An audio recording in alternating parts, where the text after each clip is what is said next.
নমস্কার বন্ধুরা, আজকে আমি দেখাবো ব্লাউজের খাপ তৈরি করা। তো এই কাপড়টি তো কাটিং করে দেখিয়েছিলাম, তারপরে লাইনের সঙ্গে আটকে নিয়েছিলাম।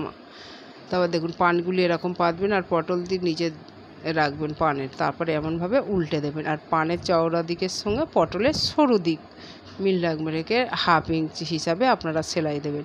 আর বন্ধুরা, এই ব্লাউজে ছাতি আছে 46 আর কোমর আছে 38। তারপরে দেখুন এরকম সেলাই বসিয়ে দেবেন 1/2 ইঞ্চ ধরে। তো একটা হয়ে গেছে, আর একটা এরকম সেলাই বসাতে চলে যাবেন। দেখুন হয়ে গেছে। তো দেখুন ডাবল সেলাই দিতে হবে। তো আপনারাও ডাবল সেলাই এরকম দিয়ে নেবেন। আর বন্ধুরা, ভিডিওটি দেখে ভালো লাগলে লাইক কমেন্ট শেয়ার করবেন। আর দেখুন এই যে সেলাই করেছিলাম, সেলাইয়ের মুখ দুটো সমান করে এরকম এক জায়গায় মিলিয়ে নেবেন। তারপরে 1.5 হিসাবে আপনারা টেকিং দেবেন, তাহলে ব্লাউজের খাপগুলি খুব সুন্দর তৈরি হয়।